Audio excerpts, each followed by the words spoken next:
नमस्कार दोस्तों, कैसे हैं आप सब। उम्मीद करता हूं बहुत बढ़िया होंगे। और आज एक टेस्ट पेपर आपके राजस्थान ज्योग्राफी का, उसको हम सॉल्व करते हैं।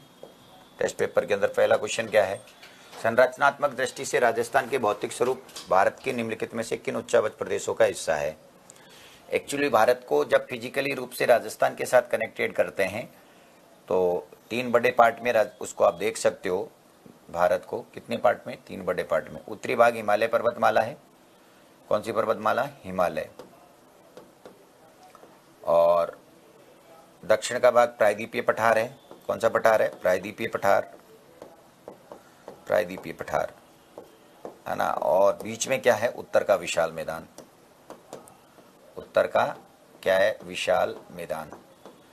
तो राजस्थान का जो निर्माण हो रखा है वो प्रायद्वीपीय पठार से हो रखा है। प्रायद्वीपीय पठार से 2 भाग राजस्थान के बनते हैं। कौन कौन सा, एक तो अरावली पर्वतमाला, अरावली पर्वतमाला,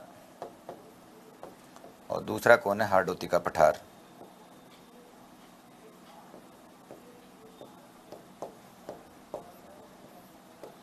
हारडोती का पठार।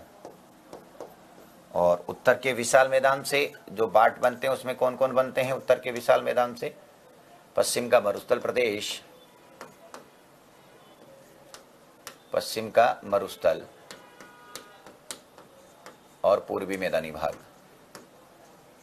पूर्वी मैदानी भाग का क्या होता है, निर्माण होता है। तो कुल मिला के राजस्थान के निर्माण के लिए उत्तरी पर्वतीय प्रदेश ये नहीं हो सकता, तटीय मैदान ये नहीं हो सकता, क्योंकि दोनों तरफ तटीय मैदान है, पश्चिम का तट और पूर्वी तट, दोनों तरफ तटीय मैदान है।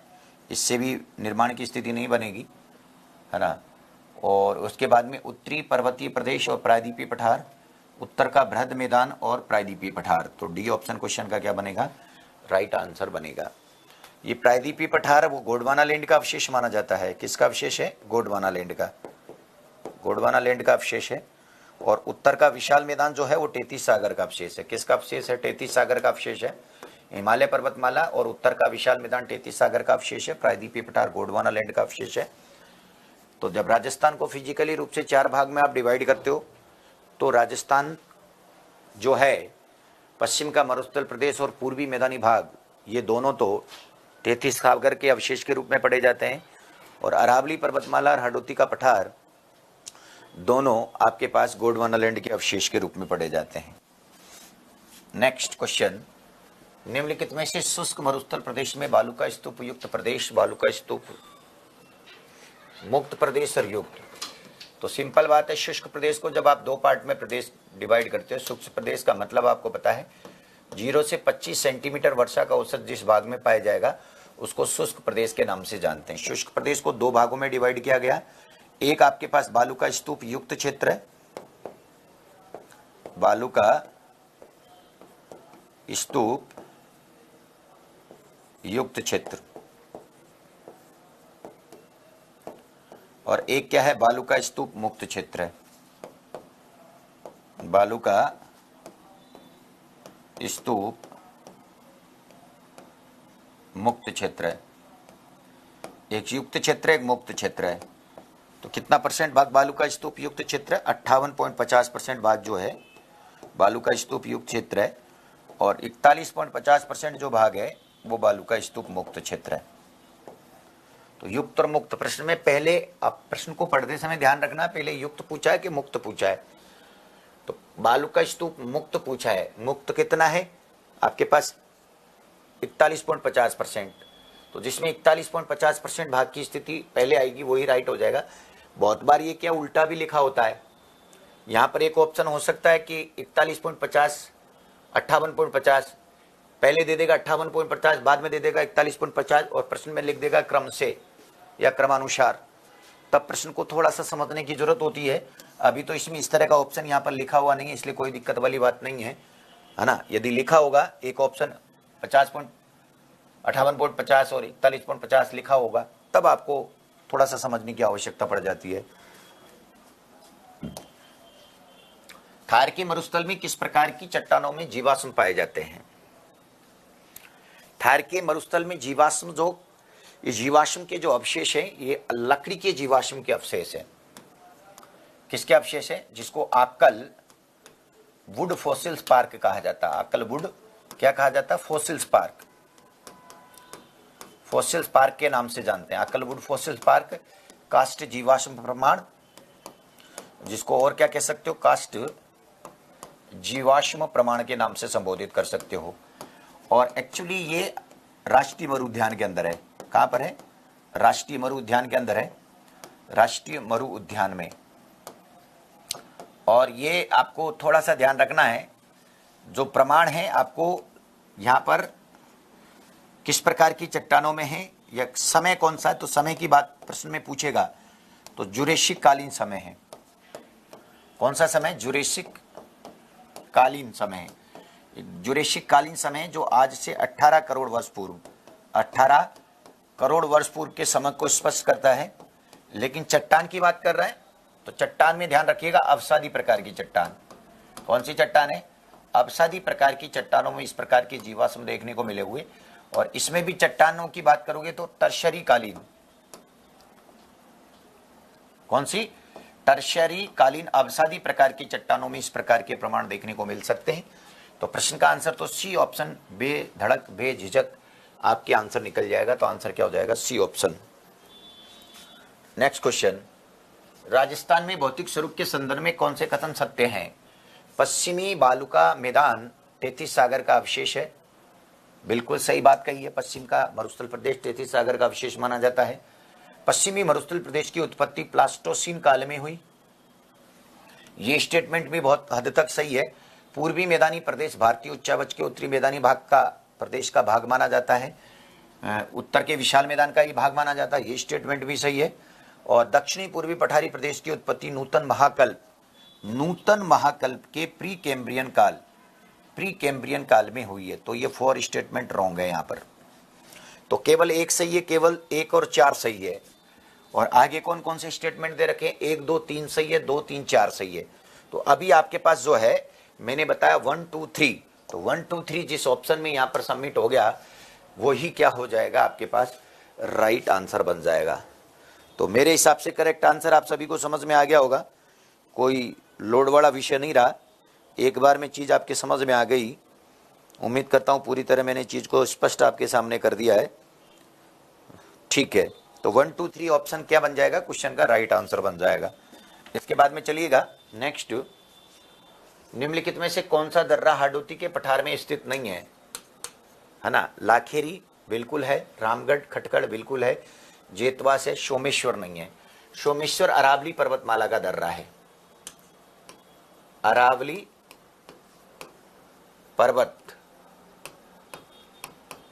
पर्वतमाला का क्या है? दर्रा।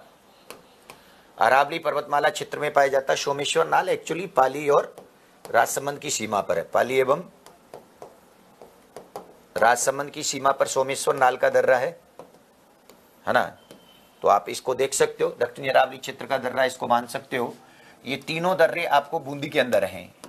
तीनों चारों दर्रे कहां पर है? बूंदी में। और जो भी बूंदी के अंदर दर्रा है वो हाडोती क्षेत्र का दर्रा है। हाडोती क्षेत्र का क्या है? दर्रा। हाडोती क्षेत्र का दर्रा।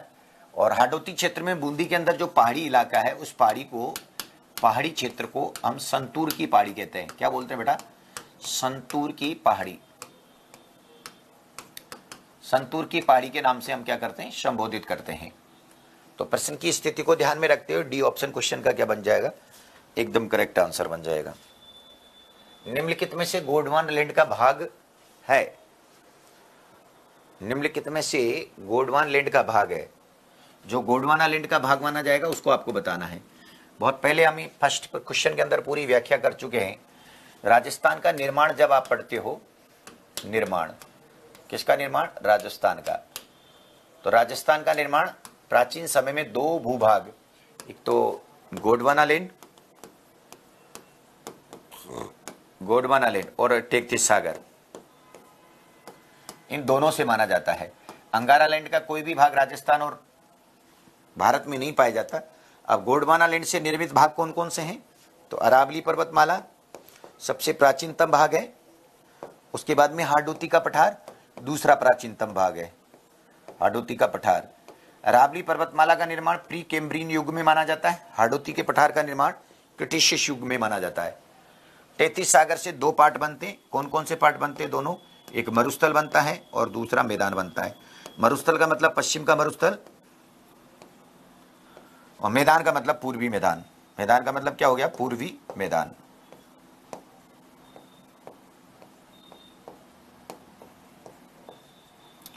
मैदान का मतलब क्या हो गया? पूर्वी मैदानी भाग की स्थिति आपके पास यहां पर सबमिट हो जाएगी। क्लियर? और इस तरह से आपको पता चल गया गोंडवाना लेड का भाग है, अरावली पर्वतमाला है, पूर्वी मैदानी भाग नहीं है, 33 सागर नहीं है और दक्षिणी पूर्वी पठारी भाग है। तो 1 और 4 जिसमें होगा वही प्रश्न का क्या बन जाएगा? राइट आंसर बन जाएगा।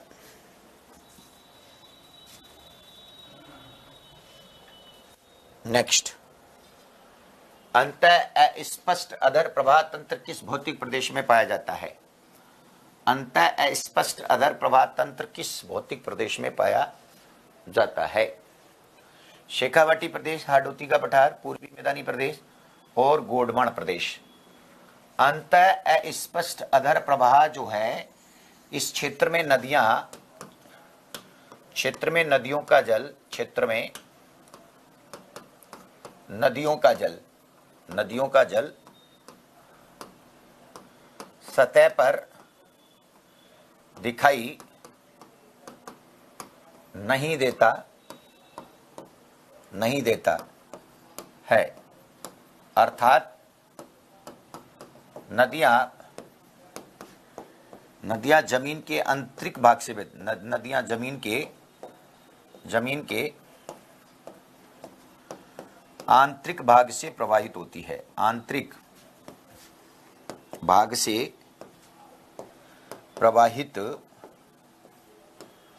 होती है। नदियां आंतरिक भाग से क्या होती? प्रवाहित होती है। सतह पर जल दिखाई नहीं देता है, नदियां आंतरिक भाग से क्या होती है? प्रवाहित होती है। तो उस प्रवाहित होने वाले क्षेत्र को ही अंतःअधर स्पष्ट अधर प्रवाह तंत्र के नाम से मानते हैं। और इसका सबसे बड़ा भाग शेखावाटी है। कौन सा क्षेत्र है? शेखावाटी प्रदेश, जो अर्धशुष्क प्रदेश का भाग है। किसका भाग है? अर्धशुष्क प्रदेश का। अर्धशुष्क प्रदेश का शेखावाटी क्षेत्र इसमें वैलिड है। तो ऑप्शन नंबर 1 करेक्ट आपके पास बन जाएगा। तो क्वेश्चन का आंसर क्या हो जाएगा? ऑप्शन नंबर 1 करेक्ट आंसर हो जाएगा भाई। निम्नलिखित में से कौन सा भाग प्रोफेसर वीसी मिश्रा के वर्गीकरण का भाग नहीं है? एक्चुअली प्रोफेसर वीसी मिश्रा ने 1968 में एक पुस्तक लिखी। उस पुस्तक का नाम है राजस्थान का भूगोल। राजस्थान का भूगोल नामक पुस्तक। और उस पुस्तक में ये बात आपके सामने रखी गई कि राजस्थान के भौतिक प्रदेश को 7 भागों में बांटा है। कितने भागों में? 7 भागों में। 7 भागों में डिवाइड किया। 7 भागों में अब कह रहा है जो 7 भाग है प्रोफेसर वीसी मिश्रा के अनुसार, जो इसमें नहीं है उसका आंसर आपको बताना है। तो पहला भाग आपके पास शुष्क प्रदेश है। 7 भागों की बात करोगे तो शुष्क प्रदेश। दूसरा आपके पास अर्ध शुष्क प्रदेश है। तीसरा पार्ट आपके पास उत्तरी नहरी क्षेत्र है।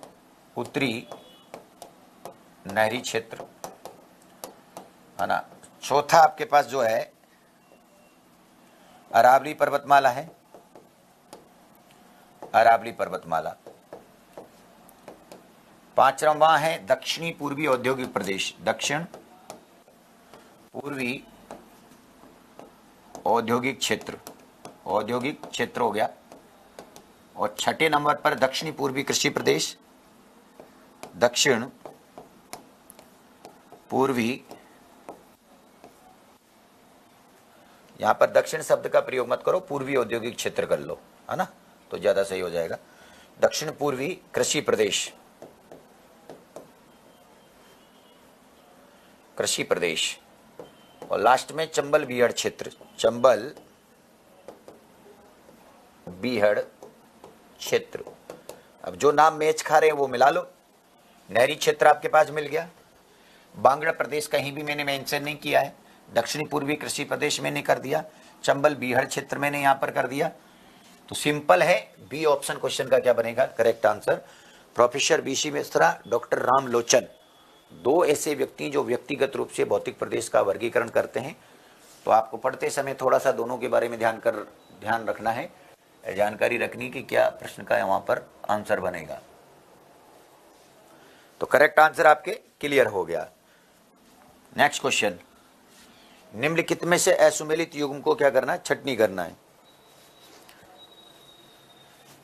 तारा बालू का स्तूप तारे के समान, सब्रकापिस बालू का स्तूप छोटी छोटी झाड़ियों के सहारे बनता है।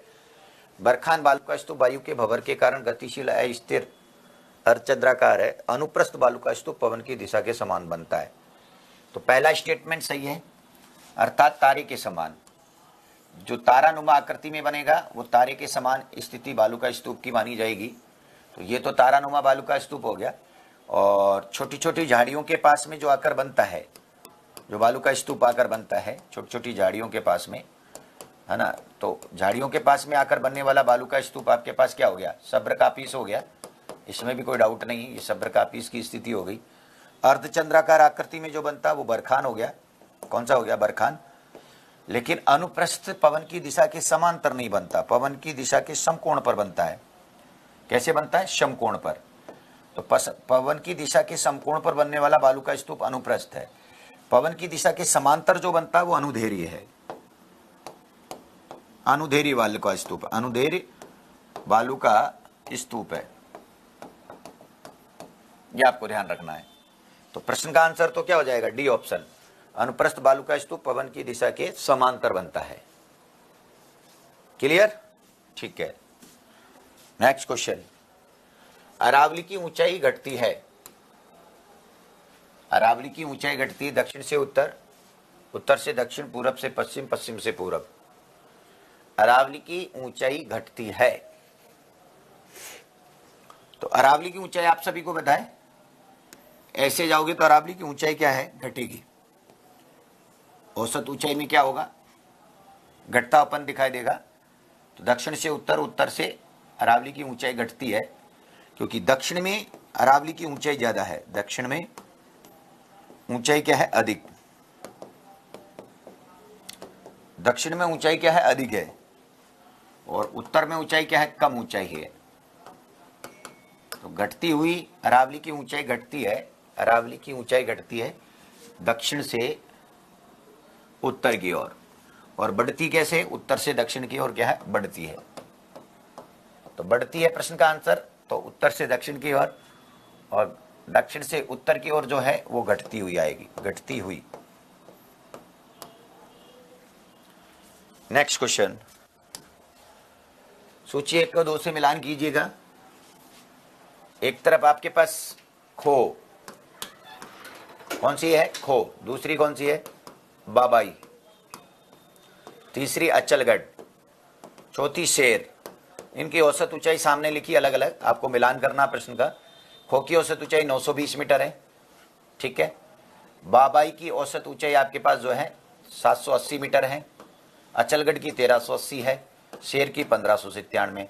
तो सुमेलित करने वाला प्रश्न सही है। 1 2 3 4, यहां पर डी ऑप्शन क्वेश्चन का क्या बनेगा, करेक्ट आंसर आपके पास बन जाएगा। इसमें कोई लोड बड़ा विषय बचा ही नहीं है, डी ऑप्शन राइट।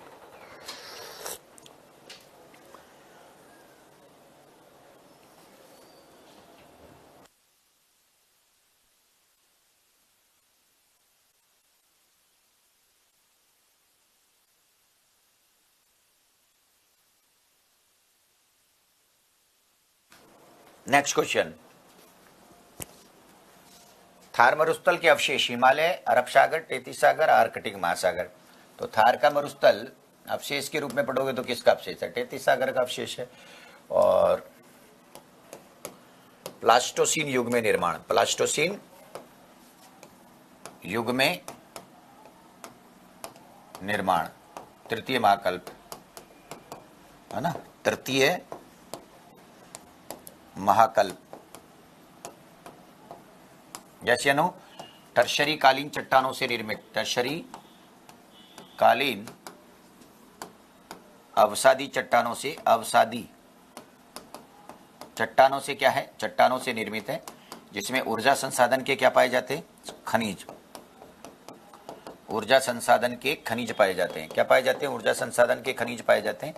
और ऊर्जा संसाधन के कौन कौन से खनिज जो पाए जाते हैं? पेट्रोल हो गया, कोयला हो गया, है ना, और प्राकृतिक गैस।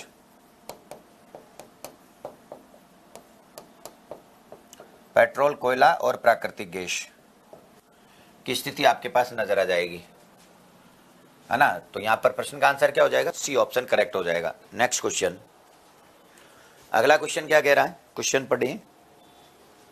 अरावली की दूसरी सबसे ऊंची चोटी।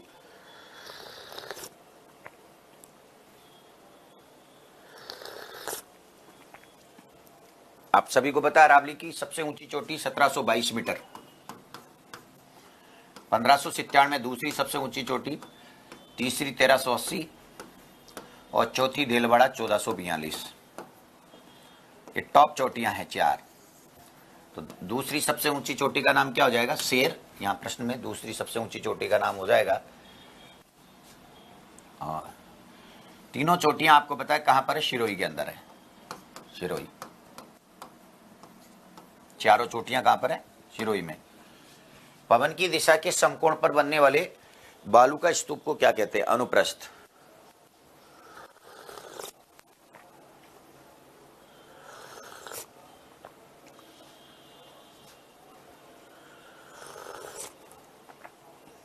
पवन की दिशा के समकोण पर बनने वाले बालू का स्तूप को क्या कहा जाता है? अनुप्रस्थ। ये समकोण पर बनता है, ये समानांतर बनता है, हवा की दिशा के समानांतर। ये अर्धचंद्राकार आकृति में बनता है, अर्धचंद्राकार आकृति में पाए जाने वाला बालू का स्तूप है। रेग क्या है? मरुस्थल का एक प्रकार है, और रेग जो है मिश्रित मरुस्थल है। मिश्रित मरुस्थल में हमादा प्रकार का साथ में पाया जाता है, हमादा प्लस ईर्ग, दोनों प्रकार की संरचना, दोनों संरचना इस प्रकार के मरुस्थल में पाई जाती है, उसको रेग के नाम से संबोधित किया जाता है। क्योंकि संरचना के आधार पर जब मरुस्थल को आप पढ़ते हो तो संरचना के आधार पर मरुस्थल 3 प्रकार का। नंबर 1 ईर्ग है, जो बालू का रेत सर्वाधिक पाई जाएगी। नंबर 2 रेग है, जो मिश्रित है ना, जिसको कंकरीला मरुस्थल आप कह सकते हो, कंकरीला, है ना, जिसमें कंकर वगैरह पाए जाएंगे। और तीसरा है हमादा, इसको चट्टानी मरुस्थल कहा जा सकता है। क्या कहा जा सकता है? चट्टानी मरुस्थल की संज्ञा दी जा सकती है, उसको हम हमादा के नाम से संबोधित करते हैं। नेक्स्ट क्वेश्चन आपके पास है स्क्रीन पर। निम्नलिखित में से 56 का मैदान स्थित है?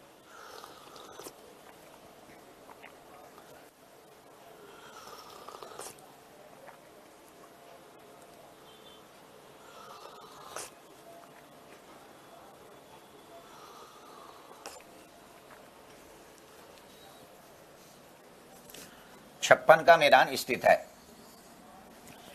भीलवाड़ा, चित्तौड़गढ़। 56 का मैदान माही का मैदान है, माही का मैदान। और जैसे ही 56 के मैदान का विस्तार आप पढ़ते हो तो राजस्थान में मुख्य रूप से बांसवाड़ा, और प्रतापगढ़। अब इतना सटीक ऑप्शन यहां पर दिया हुआ है, डूंगरपुर बांसवाड़ा गलत है। यहां पर बांसवाड़ा प्रतापगढ़ ही क्या पढ़ा जाएगा? राइट आंसर माना जाएगा। प्रश्न का आंसर सी ऑप्शन। कुंभलगढ़ और गोगुंदा के मध्य स्थित है। कुंभलगढ़ और गोगुंदा के मध्य क्या स्थित है? भौराट का पठार। कौन सा पठार है? भौराट का पठार है। उड़िया का पठार 1360 मीटर ऊंचा, आबू में है, सिरोही के अंदर राजस्थान का सबसे ऊंचा पठार है। राजस्थान का क्या है? सबसे ऊंचा पठार। भौराट का पठार आपके पास कुंभलगढ़ से गोगुंदा के बीच है। आबू का पठार सिरोही में 1200 मीटर की औसत ऊंचाई पर। सिरोही में राजस्थान का तीसरा सबसे ऊंचा पठार है ना। भौराट का पठार, हाडोती का पठार आप जान ही चुके हो, तो प्रश्न में ज्यादा हार्डनेस नहीं है, नॉर्मल प्रश्न है। उत्तरी अरावली का भाग नहीं है। जो उत्तरी अरावली का भाग नहीं है उसको पहचानना। भानगढ़ अलवर में है, फिराबास भी अलवर में, बरवाड़ा उत्तरी अरावली जयपुर में है, लीलागढ़ आपके पास उदयपुर में है। लीलागढ़ कहां पर है? उदयपुर में। बाकी तीनों का संबंध किससे हो गया? उत्तरी अरावली से। उत्तरी अरावली, तीनों का संबंध आपके पास किससे हो जाएगा? उत्तरी अरावली से तीनों का संबंध आपके पास देखने को मिलेगा। तो प्रश्न की स्थिति को समझकर आप राइट आंसर यहां पर दे सकते हो क्वेश्चन नंबर 17 का। करेक्ट आंसर आप दोगे तो।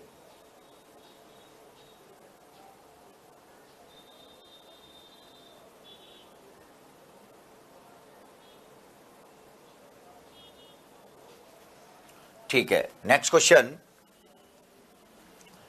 राजस्थान में स्थित थार मरुस्थल में कौन सा बालू का स्तूप नहीं है? थार मरुस्थल में कौन सा बालू का स्तूप नहीं है? तो बरखान बालू का स्तूप है, तारानुमा है, पैराबोलिक है। पैराबोलिक सर्वत्र सर्वत्र पाए जाने वाला बालू का स्तूप है। तारानुमा, जिसको तारानुमा ही आप कह सकते हो, है ना। और बरखान अर्धचंद्राकार आकृति का बालू का स्तूप है, अर्धचंद्राकार बालू का स्तूप है। चांदबाड़ी ये बालू का स्तूप का प्रकार नहीं है, जो डी ऑप्शन क्वेश्चन का क्या बन जाएगा, करेक्ट आंसर। बरखान की आकृति अर्धचंद्राकार आकृति में श्रृंखलाबद्ध तरीके से बनता है, जिसके पवन के सम्मुख वाला ढाल मंद पाया जाता है और विमुख वाला जो ढाल है वो तीव्र पाया जाता है। तीव्र ढाल को हम अवतल कहते हैं और मंद ढाल को उत्तल के नाम से संबोधित करते हैं, है ना। और एक भालेरी गांव काफी फेमस है इसके लिए, भालेरी गांव चूरू के अंदर, जहां पर मैक्सिमम मात्रा में आपके पास क्या मिलता है, बरखान। इसके अलावा भी आप पोखरण से मोहनगढ़ जैसे आप पढ़ोगे, पोखरण से तो मोहनगढ़ जो क्षेत्र है ना, मोहनगढ़ क्षेत्र में भी क्या है, जैसलमेर के अंदर इस प्रकार के बालू का स्तूप का क्या पाया जाता है, निर्माण पाया जाता है। नेक्स्ट आपके पास, जुरेसिक युगीन चट्टान राजस्थान के किन जिलों में पाई जाती है? तो जुरेसिक युगीन चट्टान आपको पता होना चाहिए, जुरेसिक कालीन 18 करोड़ वर्ष पूर्व, 18 करोड़ वर्ष पूर्व की क्या है, चट्टान। और ये आपके पास जैसलमेर जिले में पाई जाती है। और जैसलमेर जिले में ये राष्ट्रीय मरु उद्यान में, कहां पर, राष्ट्रीय मरु उद्यान में। और राष्ट्रीय मरु उद्यान का विस्तार जैसे आप पढ़ोगे तो आप कहां पढ़ोगे, जैसलमेर और बाड़मेर, जैसलमेर प्लस बाड़मेर में पढ़ा जाएगा। तो प्रश्न की स्थिति में आपके पास करेक्ट आंसर आपके पास Jaisalmer Barmer, B option question का क्या बनेगा, करेक्ट आंसर बनेगा। हरिमोहन सक्सेना राजस्थान के कितने भौतिक प्रदेश का वर्गीकरण मिलता है? स्वाभाविक रूप से जनरल यदि व्यक्तिगत रूप से हमने प्रोफेसर वीसी मिश्रा के अनुसार पढ़ा तो हमने स्थिति को वहां पर जब पढ़ा तो आपको पता है कि 7 भागों में डिवाइड किया। और क्या डॉक्टर राम लोचन के अनुसार बात करी तो 2 भागों में डिवाइड किया। यहाँ पर 4 पार्ट में इसको डिवाइड किया है। और 4 पार्ट में आप सभी को पता है, पश्चिम का मरुस्थल प्रदेश हो गया, कौन सा हो गया, पश्चिम का मरुस्थल हो गया, यहाँ पर अरावली हो गई, हाडोती का पठार हो गया, हाडोती का पठार, और पूर्वी मैदानी भाग, और पूर्वी मैदानी भाग। आज सेशन को इतना ही पढ़ेंगे, बाकी की इसकी क्लास अपन अगले नेक्स्ट वीडियो के अंदर लेके आएंगे। उम्मीद करता हूं आपके समझ में आया होगा, विद व्याख्या सहित मैंने आपको पढ़ा दिया है। Thank you so much.